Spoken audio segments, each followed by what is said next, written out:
आज हम पढ़ेंगे हमारे 10th RBSc का चैप्टर नंबर 9, जिसका नाम क्या है?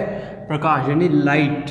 लाइट आप सभी जानते हैं कि कहाँ से आती है, कौन कौन सी लाइट्स होती है और किस तरीके से इनका सोर्स होता है। आप सभी जानते हैं लाइट कहाँ कहाँ से हम देखते हैं, जैसे बल्ब, ट्यूबलाइट, सनलाइट, ये इतनी सारी लाइट्स होती है। और हमारे चारों तरफ हम जो कुछ भी वस्तु देखते हैं, चाहे वो रंग बिरंगी हो या बिना कलरफुल की हो, हम केवल उसे किस कारण देख सकते हैं? क्योंकि हमारी आंखों पर जब कोई प्रकाश गिरता है तभी हम उस वस्तु को देख सकते हैं। अब आप सोच रहे होंगे कि प्रकाश हमारी आंखों में गिरेगा तो हम उस वस्तु को कैसे देख सकते हैं? तो एक चीज़ मैं बता दूं कि हर वस्तु में कोई पार्टिकल्स होते हैं, यानी हर वस्तु किसी न किसी पार्टिकल से बनी हुई होती है। जब उस पार्टिकल्स के ऊपर आप लाइट डालते हो, यानी कि कोई भी रे यानी कि तरंग जब हम उसके ऊपर डालते हैं तो क्या होता है कि उस वस्तु पर उपस्थित जो कण होते हैं, क्या होते हैं? कण। उन कणों में ऊर्जा आ जाती है, यानी वो उस प्रकाश से, उस वस्तु पर डाले गए प्रकाश से क्या करते हैं कि ऊर्जा का अवशोषण करते हैं, ऊर्जा ग्रहण करते हैं, जिससे ऊर्जा ग्रहण करके वो उच्च ऊर्जा स्तरों में जाते हैं। और उच्च ऊर्जा स्तरों में जाने के पश्चात वो जब निम्न ऊर्जा स्तरों में आते हैं तो एक स्पेक्ट्रम का निर्माण करते हैं। यही एक स्पेक्ट्रम क्या होता है कि उसके अंदर, किसके अंदर? उस वस्तु में कलर को जागृत करता है। यानी कि जो पार्टिकल्स होता है वो क्या करते हैं, अपने द्वारा ग्रहण की गई ऊर्जा को जब उत्सर्जित करते हैं तो वो उत्सर्जित की गई ऊर्जा कुछ रंगों में हमारे सामने प्रकट होती है। आपने देखा होगा कि जो एप्पल होता है वो लाल कलर का दिखाई देता है हमें। तो वो क्यों दिखाई देता है? क्योंकि जब प्रकाश, कोई सा भी प्रकाश होता है, चाहे वो ट्यूबलाइट का प्रकाश हो या सनलाइट हो, तो ये जो प्रकाश होते हैं जब किसी वस्तु के ऊपर गिरते हैं, जब कोई प्रकाश किसी वस्तु के ऊपर गिरता है तो क्या होता है?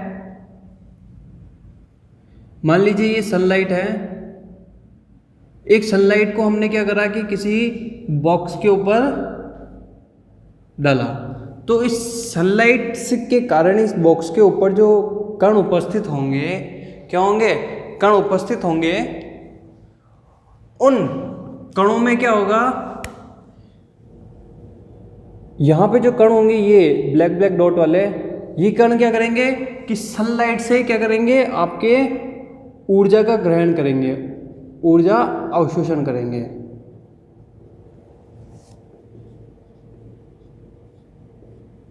क्या करेंगे? वो ऊर्जा को अवशोषित करेंगे। अब अवशोषित करने के कारण क्या होगा कि उन्होंने ऊर्जा अवशोषित कर ली तो वो उच्च ऊर्जा स्तरों में चले जाते हैं।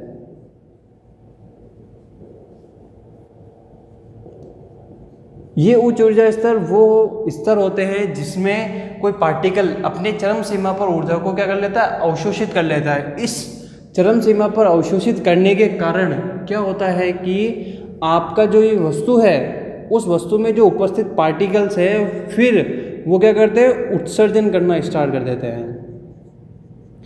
और ऊर्जा के उत्सर्जन से ही हमें क्या होता है? एक स्पेक्ट्रम,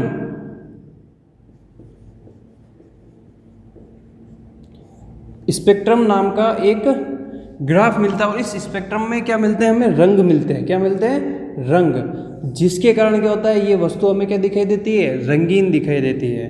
चाहे वो लाल कलर की हो, चाहे पीले कलर की हो, या ब्लैक कलर की हो, या कोई से भी कलर की हो। एक चीज़ आप सभी ने नोटिस करी होगी कि आपको अगर कोई अंधेरे कमरे में जाने के दे तो आप देखोगे कि उस अंधेरे कमरे में कोई भी रखी हुई वस्तु आपको दिखाई नहीं देगी, चाहे वो बड़ी टेबल ही हो या कुर्सी हो, चाहे कोई भी हो।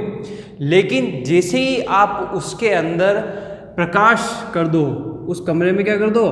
प्रकाश ला दो, यानी प्रकाश यानी लाइट्स ऑन कर दो, तो क्या होगा कि उस कमरे में जितनी भी वस्तुएं होंगी वो आप सबको क्या होगी? दिखाई देने लग जाएगी। क्या होने लग जाएगी? दिखाई देने लग जाएगी।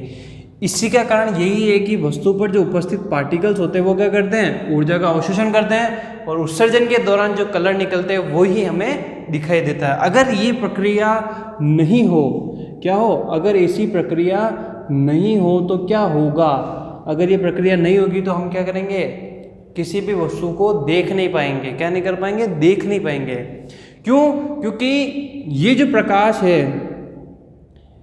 प्रकाश है हमारा, वो जब तक हमारी आँखों पर नहीं गिरेगा, कहाँ पर? आँखों पर नहीं गिरेगा, और आँखों में किस पर? रेटिना पर। जब तक ये चीज़ आँखों के द्वारा रेटिना पर नहीं जाएगी तो क्या होगा? हम देख ही नहीं पाएंगे। और अगर प्रकाश भी नहीं हुआ तो हम वैसे भी नहीं देख पाएंगे। क्यों? क्योंकि अगर प्रकाश होगा तो ही हम क्या करेंगे? उस वस्तु को देख पाएंगे। क्योंकि इस प्रकाश से, यानी ये जो प्रकाश इस पे गिरा है, इस प्रकाश से क्या होगा कि आपके आँखों पर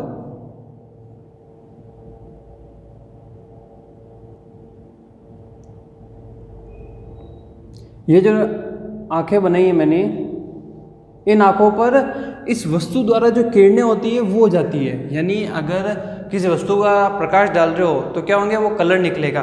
तो उस कलर की भी कुछ किरणें होती है, तरंगें होती है। तो वो तरंगें क्या करेंगी? आपकी आंखों पर जाएगी, और आंखों पर जाने के दौरान वो क्या होंगे? आपके रेटिना पर टकराने के कारण हमें वो वस्तु दिखाई देगी कि वो वस्तु किस प्रकार की है, लाल रंग की, पीले रंग की, काले रंग की, या किसी अन्य रंग की। तो ये तो था केवल एक बेसिक कि प्रकाश से हम किसी वस्तु को कैसे देख पाते हैं। एक चीज़ मैं बता दूं आपको बच्चों कि प्रकाश को उत्पन्न करने के लिए किसी स्रोत की आवश्यकता होती है। क्या होती है? किसी स्रोत की आवश्यकता होती है।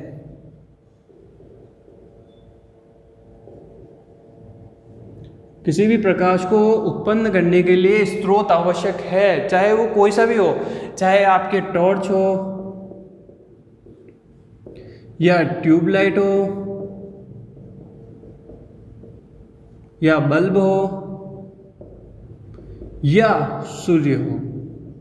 और प्रकाश का सबसे अच्छा स्रोत हमें सनलाइट को लेना चाहिए, क्योंकि सनलाइट में किए गए जितने भी एक्सपेरिमेंट होते हैं वो बिल्कुल परफेक्ट होते हैं। और आपके लैब में ज़्यादातर आपके लेज़र का उपयोग किया जाता है। लेज़र लाइट जो होती है उसका उपयोग किया जाता है। ये मोस्टली आपके लैब में यूज़ होती है। अब हमने तो ये देख लिया कि प्रकाश क्या होता है, कैसे हम उसको आइडेंटिफाई करते हैं। अब कुछ चीज़ ये है कि प्रकाश भी आपके ना दो तरह का होता है। क्या होता है? दो तरह का होता है। यानी ये जो प्रकाश है आपके केवल तरंग माध्यम में ही गति नहीं करता है। आप सभी सोच रहे होंगे इतनी देर से कि जो प्रकाश है वो केवल एक तरंग की भांति ही कार्य करता है। यानी कि तरंग कुछ इस प्रकार से होती है, देखिए ये कोई स्रोत है तो वो कुछ इस तरीके से जाता होगा, आप सब सोच रहे होंगे। तो ये जो मैंने बनाया है ये डायग्राम, ये क्या है? एक तरंग का डायग्राम है। बेसिकली इसे साइंस में ऐसे ही प्रेजेंट किया जाता है कि तरंगे कुछ इस तरीके से ही जाती है। ध्यान दीजिए कि प्रकाश हमेशा सीधी रेखा में गमन नहीं करता है। क्या? सीधी रेखा में कभी गमन नहीं करता। सीधी सरल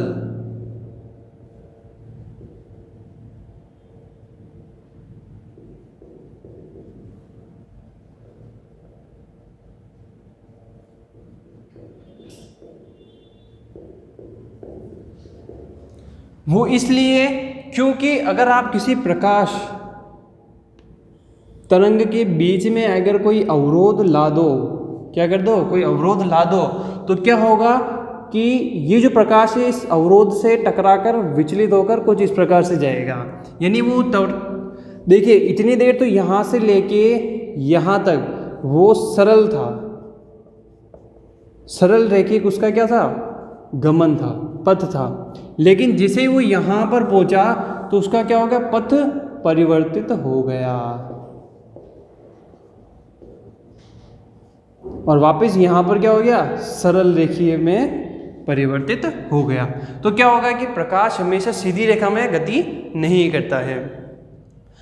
एक तो मैंने बता दिया कि आपके प्रकाश जो है वो तरंग रूप में ही होता है, लेकिन हम हमेशा प्रकाश को तरंग रूप में नहीं पढ़ सकते हैं। हम जब तक प्रकाश को कण अवस्था में नहीं देखेंगे,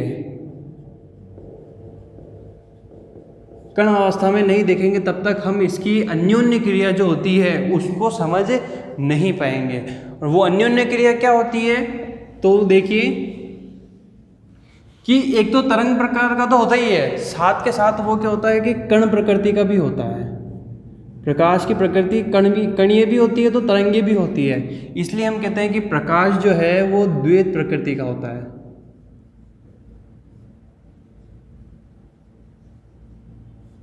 किस प्रकृति का होता है? द्वैत प्रकृति का होता है। अब कण प्रकृति में आपके एक तो प्रकाश विद्युत प्रभाव,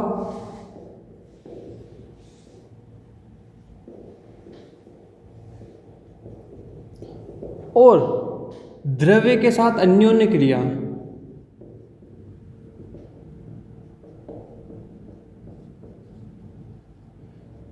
इन दोनों फिनोमिना को समझने के लिए हमें प्रकाश की कणीय प्रकृति लेनी पड़ती है, क्योंकि इन दोनों में आपके पदार्थ की सतह का यूज किया जाता है। पदार्थ की सतह का तो यूज किया जाता है, लेकिन सतह पर उपस्थित जो कण होते हैं आपके,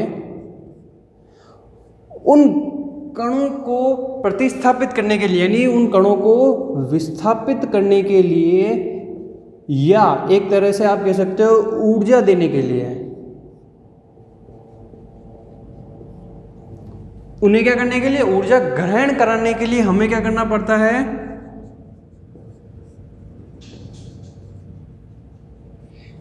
कणीय प्रकृति लेनी पड़ती है। क्यों? क्योंकि उस कणीय प्रकृति के द्वारा क्या होता है कि पदार्थ की सतह पर उपस्थित कण और प्रकाश के कणों के बीच में क्या टक्कर होने के कारण क्या होती है, इन कणों में ऊर्जा का स्थानांतरण होता है, वो जिससे क्या करते हैं, वो ऊर्जा को ग्रहण करते हैं। ये कण जो हैं प्रकाश की इन कणीय प्रकृति से क्या हो जाएंगे, विस्थापित हो जाएंगे, और ये जो प्रकाश के कण हैं उस पदार्थ की सतह पर आकर विद्यमान हो जाएंगे। क्यों? क्योंकि इनमें क्या होंगे, बहुत ऊर्जा होगी। क्या होगी? बहुत ज़्यादा ऊर्जा होगी, जिससे क्या होंगे कि यह पदार्थ की सतह पर आकर आ जाएंगे, और हमें उस पदार्थ का कलर बताएंगे, यानी उस पदार्थ का जो रंग होगा वो हमें बताया जाएगा। किसके द्वारा? उस कणीय प्रकृति के द्वारा। तो प्रकाश विद्युत प्रभाव और द्रव्य के साथ अन्योन्य क्रिया में हमें क्या करना होगा कि कणीय प्रकृति का यूज करना होगा। Clear students? अब मैंने बताया था कि प्रकाश को किसी न किसी स्रोत की आवश्यकता तो होती है, चाहे वो स्रोत कुछ भी हो, आप कोई सा भी स्रोत ले सकते हो। तो आपने देखा है अभी तक तो हमने क्या बताया कि केवल और केवल प्रकाश, एक बेसिक चीज़ मैंने बताई। इसमें एक चीज़ और बता दूं कि एक साइंटिस्ट है डी ब्रोगली।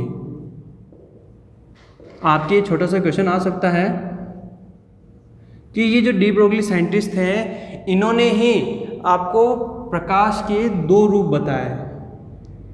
एक तो कौन सा था?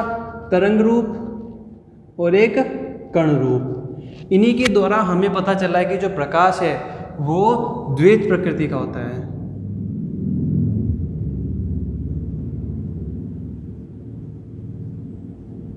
किस प्रकृति का होता है? द्वैत प्रकृति का होता है। Clear students? तो ये जो डी ब्रोगली साइंटिस्ट थे, इनके द्वारा काफ़ी चीज़ें दी गई हैं। प्रकाश विद्युत प्रभाव और तरंग वेव का सिद्धांत दिया गया, यानी तरंग दैर्ध्य का सिद्धांत इनके द्वारा दिया गया था।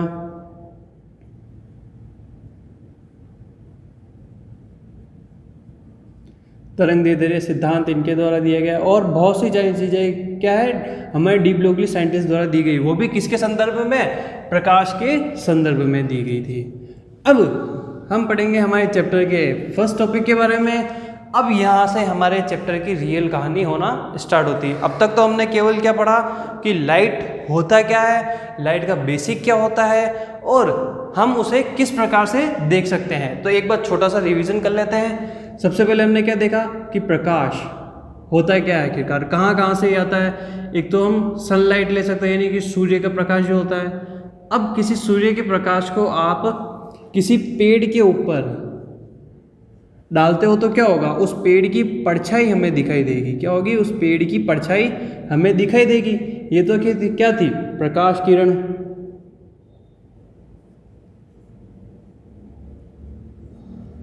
ये हमारी वस्तु हो गई एक तरह से। और अब देखिए कि एक चीज मैंने बोली थी कि प्रकाश हमेशा सीधी सरल रेखा में गमन नहीं करता। देखिए इस प्रकाश के बीच में एक अवरोध आ गया, वो क्या था? पेड़। ये जो पेड़ है एक अवरोध है। क्या कर रहा है? एक पेड़ अवरोध का काम कर रहा है, यानी बीच में रुकावट है। क्या है?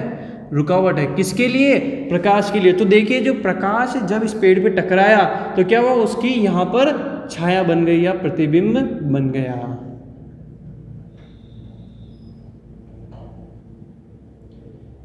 इसी प्रकार किसी सनलाइट को आप किसी वस्तु पर डाल दो तो क्या होगा? वो जो वस्तु है वो हमें क्या होगी? रंगीन दिखाई देगी, यानी कलरफुल दिखाई देगी। क्या होगी? कलरफुल दिखाई देगी। Clear students? तो अब हम पढ़ेंगे हमारे चैप्टर के टॉपिक के बारे में, और वो टॉपिक है हमारा क्या है? प्रकाश का परावर्तन।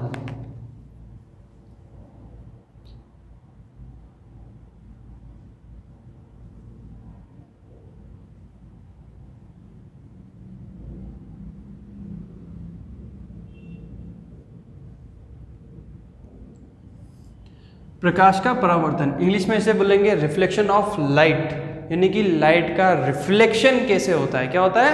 रिफ्लेक्शन कैसे होता है।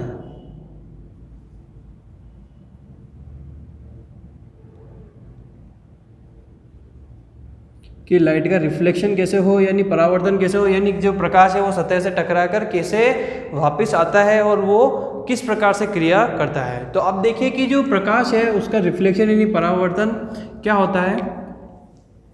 जैसे कि एक छोटा सा एग्जांपल लेके मैं आपको समझाना चाहूँगा। ये क्या है? कोई धरातल है। क्या है? धरातल। क्या है? धरातल है। अब इस धरातल पे क्या हो कि आपके क्या गिरे? प्रकाश गिरे कुछ इस तरीके से।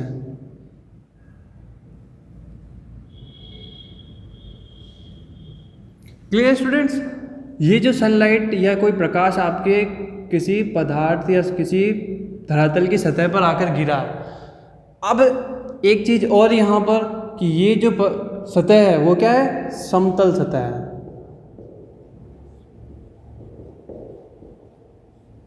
समतल सतह है तो क्या होगा कि ये जो प्रकाश है वो कुछ इस तरीके से परावर्तित हो जाएगा।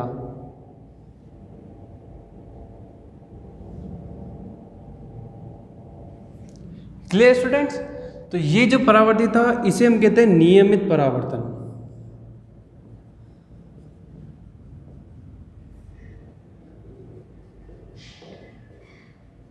क्या कहते हैं हम इसे? नियमित परावर्तन कहते हैं। क्यों? क्योंकि यहाँ पर क्या है हमारे पास?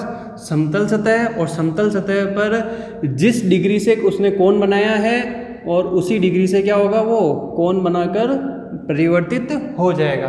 केवल और केवल यही घटना क्या होती है? आपके समतल सतह पर होती है। जैसे आपके एक तो फर्श हो गया हो, या कांच हो गया हो, या कोई अन्य सतह जो क्या हो? बिल्कुल समतल हो।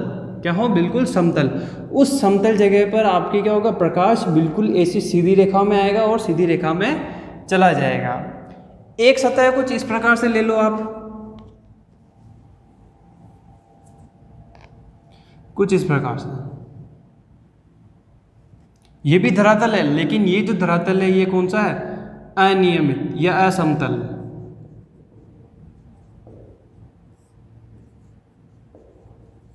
तो क्या होगा? आपके प्रकाश तो आएगा,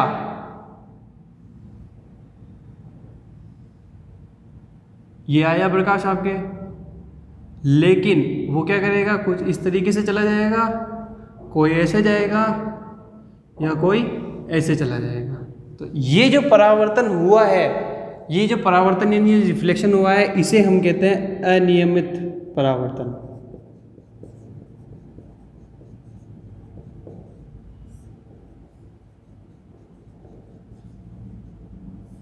क्या कहते हैं हम इसे? अनियमित परावर्तन कहते हैं। ये जो परावर्तन है, प्रकाश का परावर्तन, ये कुछ नियमों पर डिपेंड करता है। तो अब हम उन नियमों के बारे में क्या करेंगे? डिस्कस करेंगे।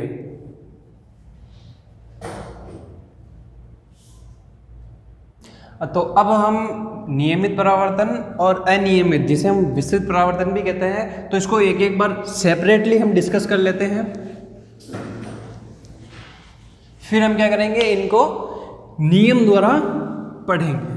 तो देखिए, तो सबसे पहले हम डिस्कस कर लेते हैं हमारे ए पॉइंट के बारे में, जिसका नाम है नियमित परावर्तन।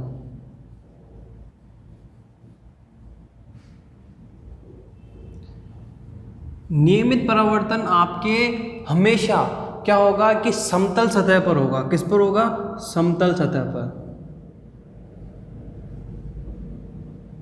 क्या होगा? आपके हमेशा समतल सतह पर होगा। इस सतह के अंदर क्या होगा कि जिस दिशा से आएगा, जिस दिशा से आता है यानी कि जिस दिशा से वो गिर रहा है उसी के दिशा में वो क्या हो जाता है? परावर्तित हो जाता है।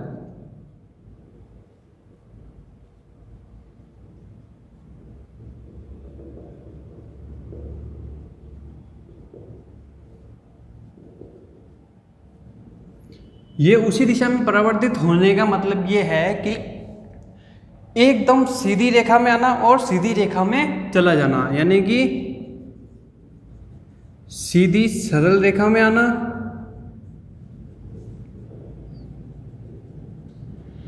और सीधी सरल रेखा में पुनः लौटना।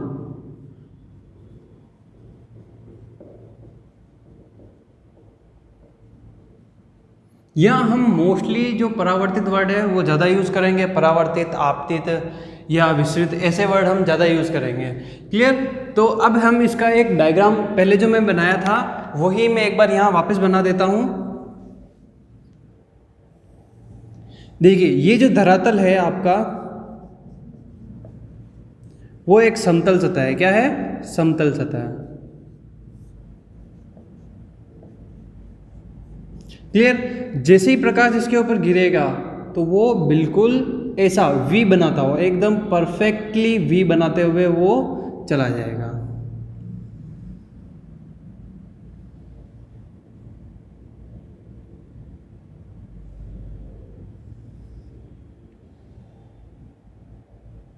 ये कुछ इस प्रकार से चला जाएगा। ये जो है इसे हम क्या कहते हैं? नियमित परावर्तन। और ये हमेशा आपके समतल सतह पर ही होगा। Clear students? अब देखते हैं आपके विस्तृत परावर्तन क्या होता है। हमारा बी पॉइंट,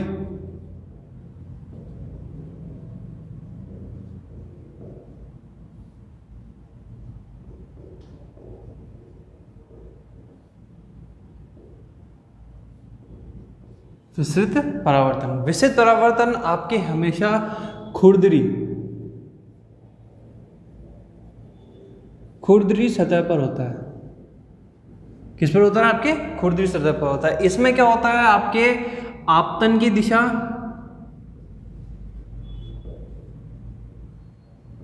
और परावर्तन की दिशा क्या होती है? भिन्न भिन्न होती है।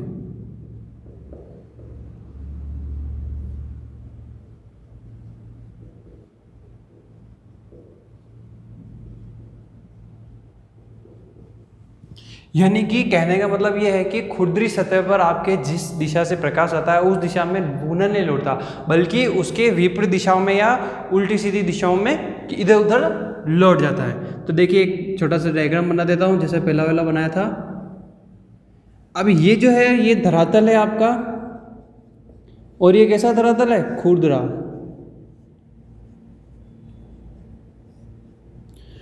धरातल है, यानी खुरदरी सतह है, टेढ़ी मेढ़ी सतह है। तो क्या होगा? प्रकाश आएगा तो है इस तरीके से और जाएगा कुछ इस तरीके से। ये गिरा और ये कुछ इस तरीके से, वापस गिरा और ये कुछ इस तरीके से, यानी कि ये कुछ ऐसे जाता है। तो ये जो है हमारा क्या है? विस्तृत परावर्तन या अनियमित परावर्तन है। तो हम देखेंगे परावर्तन के नियम के बारे में। मैं ये बता दूं कि परावर्तन के नियम सबसे पहले स्नेल जो साइंटिस्ट है उनके द्वारा दिए गए थे, इसलिए हम इसे स्नेल के नियम भी कह सकते हैं।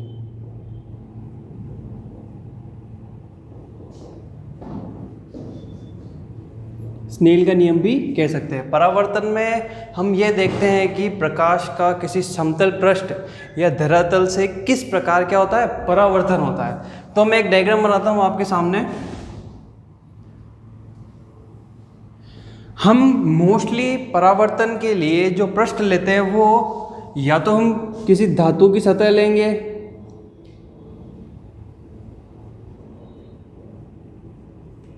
या कांच लेंगे या जल की सतह लेते हैं। मोस्टली हम इन तीन चीज़ों का यूज़ करते हैं परावर्तन के पृष्ठ के लिए। तो अब देखिए ये जो पृष्ठ बनाया है मैंने, ये इन तीनों में से किसी का भी हो सकता है। मैं ले रहा हूं कांच का पृष्ठ।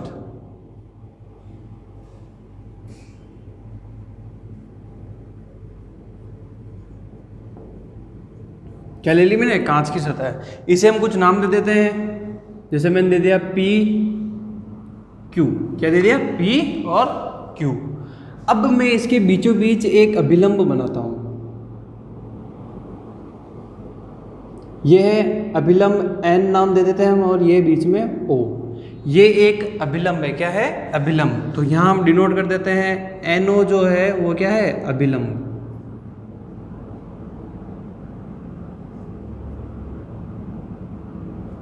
क्लियर। अब मैं बनाता हूं हमारे आपतित किरण, ये, और ये परावर्तित किरण। अब आपतित किरण और परावर्तित किरण में ये तो दे दी मैंने A और ये दे दिया मैंने B। अब इसमें हम समझेंगे कि आपतित और किरण जो है, ये जो A है वो क्या है, हमारी आपतित किरण।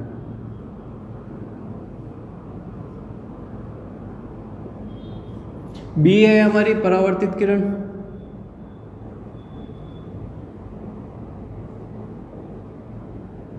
इसमें एक चीज ये है बच्चों कि जब प्रकाश किरण किसी माध्यम में वहन करती है, तो देखिए कि ये तो क्या है, हमारी कांच की सतह है, तो इसे हम कह सकते हैं माध्यम 2।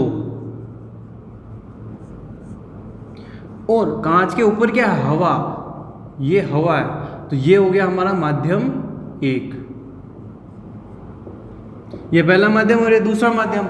जब परावर्तन कब होता है, जब प्रकाश की किरण पहले माध्यम से आकर दूसरे माध्यम की सतह से टकराती है, तो वह पुनः उसी माध्यम में चली जाती है जिस माध्यम से वह आई है, और वो उसी सीधी दिशा में चली जाती है। देखिए ये आपतित किरण आई, यहाँ पर टकराई सतह से और ये चली गई। अब यहाँ पर एक चीज नोट करने की है कि आपतित किरण अभिलंब के साथ आई कोण बनाती है। क्या बनाती है, आई कोण। और परावर्तित किरण जब परावर्तित होती है, रिफ्लेक्ट होती है, तो अभिलंब के साथ स्मॉल r का कोण बनाती है। अब ये जो I और R है उसे हम क्या कहते हैं, देखिए कि जो कोण I है उसे हम कहेंगे आपतित कोण। आपतित कोण कहने का रीजन ये है कि किरण क्या है, सतह पर आपतित हुई, टकराई है। क्या है, टकराई है। इसे हम इंग्लिश में इंसिडेंट रे बोलते हैं, इसलिए हम इसे आई से डिनोट करते हैं। और ये हो गया आर। आर का मतलब होता है रिफ्लेक्टेड। क्या होता है, रिफ्लेक्टेड, यानी परावर्तित। तो ये क्या हो जाएगा, परावर्तित कोण, रिफ्लेक्टेड एंगल और इंसिडेंट एंगल। आई का मतलब हो गया इंसिडेंट और आर का मतलब होता है रिफ्लेक्टेड।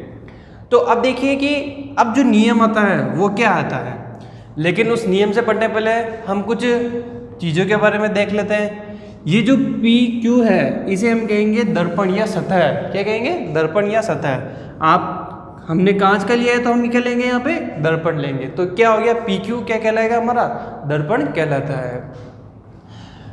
पहला माध्यम कौन सा है हमारे यहाँ पर, हवा। और दूसरा माध्यम क्या है हमारे पास, कांच की सतह, जो माध्यम 2 है। अब जब अभिलंब बनाया है मैंने कहाँ पर, इस सतह के बीचों बीच अभिलंब बनाया है, तो अभिलंब बनाने का कारण ये होता है बच्चों कि अभिलंब क्या करता है, आपके आपतित किरण और परावर्तित किरण को 2 भागों में अलग अलग डिवाइड करता है। यानी कि हमें ये बताता है कि आने वाली किरण कौन सी है और जाने वाली किरण कौन सी है।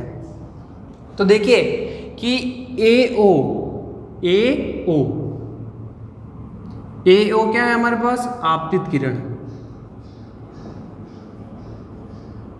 आपतित किरण, इंग्लिश में इसे बोलेंगे इंसिडेंट रे। और BO क्या है? परावर्तित किरण।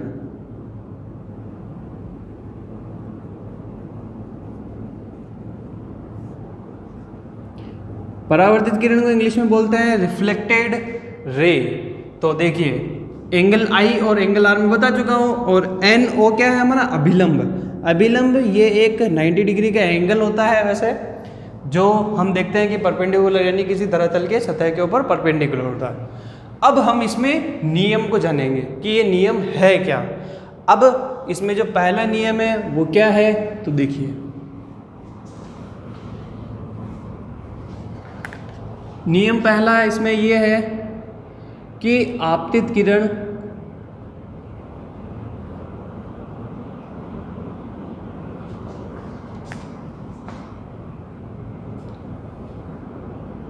परावर्तित किरण, आपतित किरण, परावर्तित किरण एवं अभिलंब,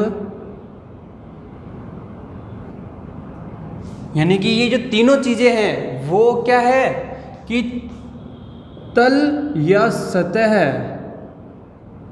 के एक ही बिंदु पर होते हैं।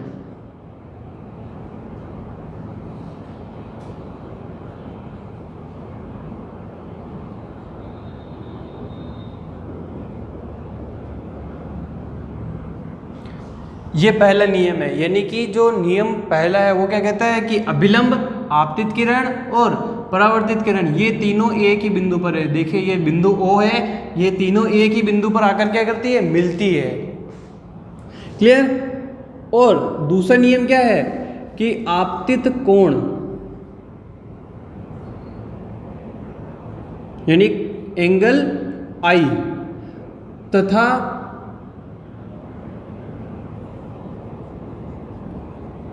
परावर्तित कोण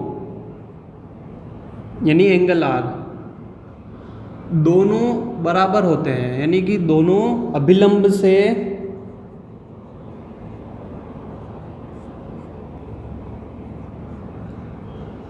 समान कोण बनाते हैं।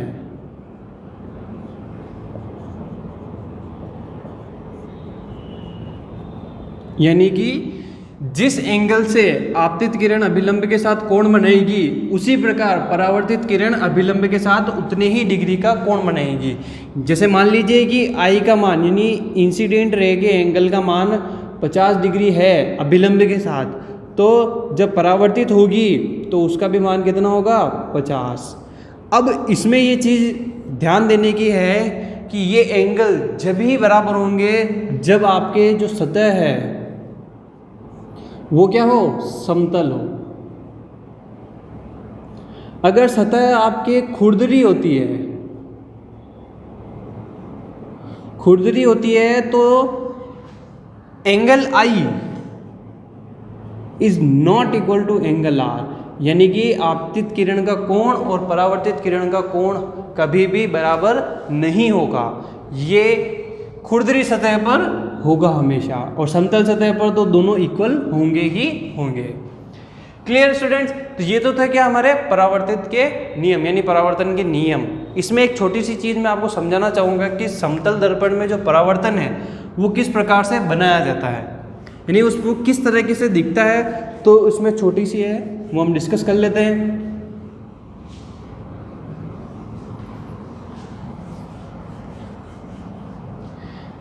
अभी मैंने बोला था कि समतल दर्पण में प्रतिबिंब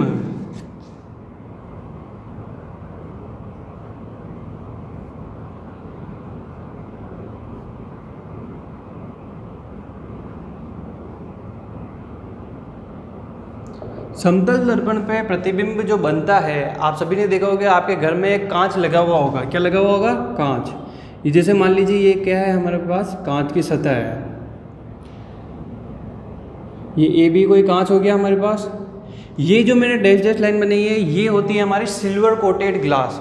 आपका जो अलमारी का जो मिरर होता है उसके पीछे जो कोटिंग की जाती है, यानी जो उसके ऊपर लेप लगाया जाता है वो होता है सिल्वर का कोटेड होता है, यानी उसके ऊपर सिल्वर का लेप लगाया जाता है, जिससे क्या होता है हमारा प्रतिबिंब उसके अंदर दिखता है, हमारी परछाई उसके अंदर दिखाई देती है। जैसे मान लीजिए मैंने P ये रखा, ये दूरी है इससे 5 सेंटीमीटर की, कितने सेंटीमीटर की? 5 सेंटीमीटर की। तो जो प्रतिबिंब कांच में बनेगा वो भी 5 सेंटीमीटर दूरी पर ही बनेगा।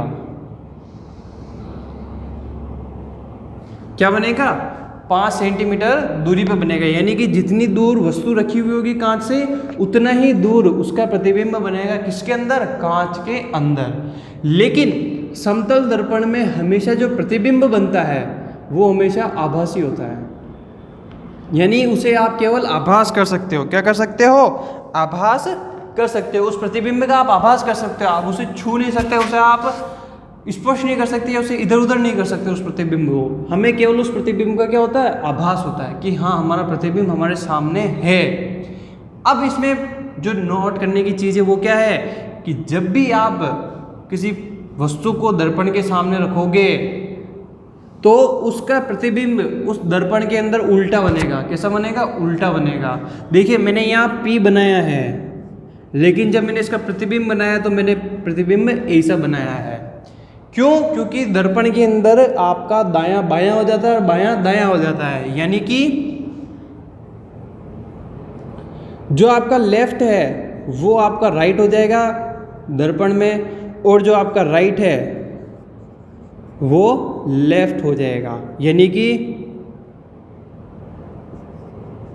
बायां दायां में परिवर्तन होगा और दायां बायां में परिवर्तन हो जाएगा, यानी कि L से R और R से L। ये सबसे अच्छी चीज़ आप ये याद रख सकते हो। ये दोनों एक दूसरे के वाइस वर्सा हो जाता है, यानी जब आप देखते हो आप खुद को जब कांच में देखते हो तो आपका राइट हैंड उसमें लेफ्ट हैंड हो जाता है और आपका लेफ्ट हैंड उसमें राइट हैंड हो जाता है, यानी आपका प्रतिबिंब जस्ट उल्टा बनता है। किसमें? समतल दर्पण में। और इसी परिवर्तन को हम क्या कहते हैं? पार्श्व परावर्तन।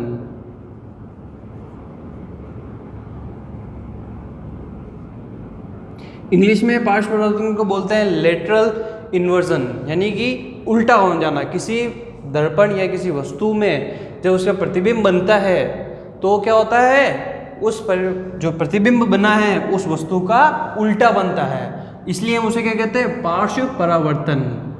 Clear students? अब हम जो हमारे अगले लेक्चर में जानेंगे वो अगले टॉपिक होंगे और यहाँ से हमारे चैप्टर की कहानी स्टार्ट हो रही थी। तो बिल्कुल ध्यान से इस चैप्टर को पढ़िएगा, क्योंकि ये चैप्टर आपके बोर्ड मार्क्स में यानी बोर्ड एग्ज़ाम के मार्क्स में कितने नंबर का है? 5 मार्क्स का है। तो ये बहुत ही इम्पोर्टेंट चैप्टर होता है।